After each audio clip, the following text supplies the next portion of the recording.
নমস্কার বন্ধুরা, চিড়ের সাথে 1 চামচ ঘি মিশিয়ে অমৃত স্বাদের একটা রেসিপি আজ আপনাদের সাথে শেয়ার করছি। চিড়ের পায়েস বা চিড়ের পোলাও এইসব কিছু বানাবো না, একদমই নতুনত্ব একটা রেসিপি। আশা করছি আপনাদের ভীষণ ভালো লাগবে।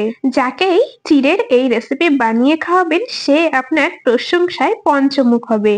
তো চলুন বন্ধুরা, এখন রেসিপিটা শুরু করা যাক। সবার প্রথমে নিয়ে নিয়েছি পরিমাণ মতো চিড়ে। আপনারা যেই পরিমাণে রেসিপি তৈরি করবেন সেই অনুযায়ী চিড়ের পরিমাণ কম বেশি করে নিয়ে নেবেন। আর যে কোনো চিড়ে ব্যবহার করতে পারেন, মানে মোটা দানার চিড়ে বা সরু দানার যে কোনো চিড়েই ব্যবহার করতে পারেন। এখানে চিড়েগুলোকে আগে থেকেই কিন্তু আমি বেছে নিয়েছি, মানে চিড়ের মধ্যে যেন কোনো ধান ময়লা না থাকে আগে থেকে একটু বেছে নেবেন। চিড়ের পাত্রটাকে সাইডে সরিয়ে রেখেছি। এদিকে ওভেনে একটা কড়াই বসিয়ে দিয়ে তার মধ্যে 1 চামচ দিয়ে দিলাম ঘি। ঘি সুন্দর করে মেল্ট করে নিয়ে তার মধ্যে চিড়েগুলোকে দিয়ে দিলাম। আর এখন ঘির সাথে চিড়ে খুব ভালো করে কিছুক্ষণ ভেজে নিতে হবে। মোটামুটি 4 থেকে 5 মিনিটের মতো গ্যাসের ফ্লেম মিডিয়ামে রেখে দেখুন চিড়েটাকে ঘির সাথে বেশ কিছুক্ষণ নাড়াচাড়া করে এরকম ঝরঝরে করে ভেজে নিয়েছি। আর এখন চিড়েটাকে একটা পাত্রে নামিয়ে নেব। চিড়ে নামিয়ে নিয়ে খুব ভালো করে ঠান্ডা করে নিতে হবে। আর বন্ধুরা, আমি এই কাজটা করতে থাকি, আপনারা কিন্তু অবশ্যই আমাকে এই সময়টা কমেন্টসে জানিয়ে যাবেন আপনারা কে কোন জায়গা থেকে আমার আজকের এই রেসিপিটা দেখছেন, তবে না আপনাদের কমেন্টসে ধন্যবাদ জানাতে পারবো। চিড়েগুলোকে একটা বাটিতে নামিয়ে নিয়েছি। চিড়ে কিছুক্ষণ ঠান্ডা হতে থাকুক, এই সময় আমরা বাকি কিছু কাজ কমপ্লিট করে নিই। আবারও চলে এসেছি ওভেনের কাছে, কড়াই বসিয়ে দিয়ে তাতে আরো 1 চামচ দিয়ে দিলাম ঘি। ঘি খুব ভালো মতো করে মেল্ট করে নিয়েছি আর এর মধ্যে কিছুটা পরিমাণে কাজু আর কিশমিশ দিয়ে দিলাম। কাজু কিশমিশ গুলোকে হালকা করে ভেজে নেব। আপনারা এখানে নিজেদের প্রয়োজন মতো কাজু কিশমিশের পরিমাণ কম বেশি করে দিয়ে নেবেন। 3 থেকে 4 মিনিটের মতো লো ফ্লেমে দেখুন কাজু কিশমিশ গুলোকে হালকা করে ভেজে নিয়েছি। ভেজে নেওয়া কাজু কিশমিশ গুলো তুলে নিচ্ছি একটা পাত্রে। বন্ধুরা, আপনারা যারা ঘি খেতে পছন্দ করেন না তারা কিন্তু এখানে ঘিয়ের পরিবর্তে সাদা তেল ব্যবহার করতে পারেন। তবে ঘি দিলে রেসিপির স্বাদ এবং গন্ধ দুটোই কিন্তু দারুণ হয়। তো যাই হোক, এখানে আমি দেখুন ওই কড়াইয়ের মধ্যে দিয়ে দিলাম 1/2 লিটার মানে 500 ml গরুর দুধ। দুধটাকে হালকা উষ্ণ গরম করে নেব প্রথমে। দুধ একদম হালকা উষ্ণ গরম করে নিয়েছি, গ্যাস অফ করে দিয়েছি। আর এখন দেখুন এর মধ্যে দিয়ে দিচ্ছি 3 চামচ গুঁড়ো দুধ। এখানে আপনারা চাইলে গুঁড়ো দুধের পরিমাণটা বাড়িয়ে নিতে পারেন। আমি 3 চামচের মতো গুঁড়ো দুধ দিয়ে খুব ভালো করে গরুর দুধের সাথে মিশিয়ে নিয়েছি আর গ্যাসটাকে এখন আবারও অন করে দিয়েছি। এইরকম ভাবে বেশ কিছুক্ষণ রান্না করে নিতে হবে। দুধটাকে একটু ঘন করে জাল করে নেব। দুধ ওভেনে জাল হতে থাকুক। এদিকে দেখুন নিয়েছি একটা মিক্সির জার। এর মধ্যে ঠান্ডা করে নেওয়া চিড়েগুলোকে দিয়ে দিলাম। 4টের মতো দিয়ে দিচ্ছি ছোট এলাচ। আর এখন একদম মিহি করে এলাচ আর চিড়েটাকে গুঁড়ো করে নিতে হবে।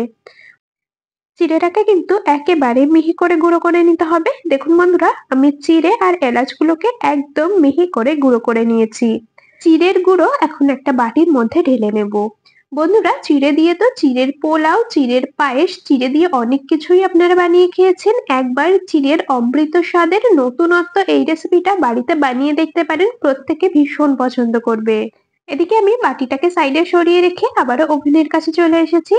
দুধ খুব ভালো করে বেশ কিছুক্ষণ সময় নিয়ে জাল করে নিয়েছি। দুধ জাল করে নেওয়াতে আগের থেকে অনেকটা ঘন হয়ে গেছে। এখন এই দুধের মধ্যে কিছুটা ড্রাই ফ্রুটস দিয়ে দেব। প্রথমেই দিয়ে দিচ্ছি কিছুটা পরিমাণে পেস্তা কুচি। ভেজে রাখা কাজু কিশমিশ গুলোকে দিয়ে খুব ভালো করে নেড়েচেড়ে দুধের সাথে মিশিয়ে নিতে হবে। আপনারা চাইলে এর মধ্যে আমন্ড কুচিও ব্যবহার করতে পারেন। আবার শুধুমাত্র কাজু কিশমিশ দিয়েও কিন্তু রেসিপিটা তৈরি করতে পারেন। এরপর দিয়ে দিচ্ছি পরিমাণ মতো চিনি। আপনারা রেসিপিতে যেই রকম মিষ্টি খাবেন সেই অনুযায়ী চিনির পরিমাণও কম বেশি করে দিয়ে নেবেন। এখানে আমি ওই 4 চামচের মতো চিনি দিলাম। চিনিটা খুব ভালো করে গলে গেছে আর এখন এর মধ্যে দেখুন দিয়ে দিচ্ছি গুঁড়ো করে রাখা চিড়ে। চিড়ে দিয়ে অনবরত কিন্তু নাড়তে থাকতে হবে। চিড়েটা যাতে দলা বেঁধে না যায় অবশ্যই খেয়াল রাখবেন। চিড়ের গুঁড়ো দেওয়ার সাথে সাথেই একটা খুন্তির সাহায্যে খুব ভালো করে নেড়ে চেড়ে দুধের সাথে চিড়ের গুঁড়োটাকে মিশিয়ে নিতে হবে। রেসিপিটা বেশ একটু আঠালো হয়ে আসা পর্যন্ত, মানে বেশ একটু মাখা মাখা হওয়া পর্যন্ত রান্না করে নেব।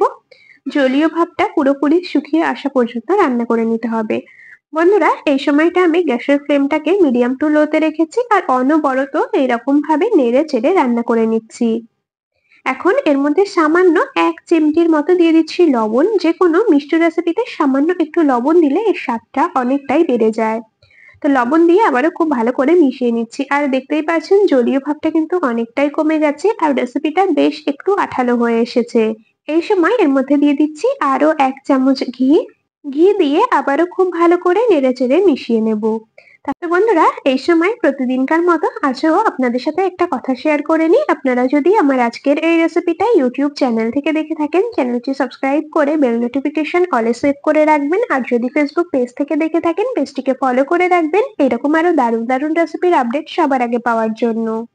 ঘি খুব ভালো করে মিশিয়ে নিয়েছি। চিড়ের এই অমৃত স্বাদের রেসিপি পরিবেশন করার জন্য একেবারে কমপ্লিট। এখন একটা বাটির মধ্যে চিড়ের এই রেসিপিটাকে পরিবেশন করে নিচ্ছি।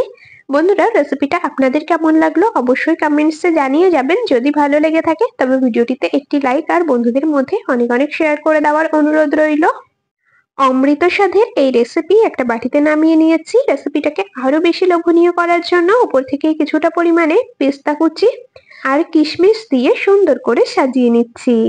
বন্ধুরা এই রেসিপি যাকে বানিয়ে খাওয়াবেন সে আপনার প্রশংসা করতে বাধ্য হবে আর কেউ বিশ্বাসই করবে না যে রেসিপিটা আপনি চিড়ে দিয়ে তৈরি করেছেন।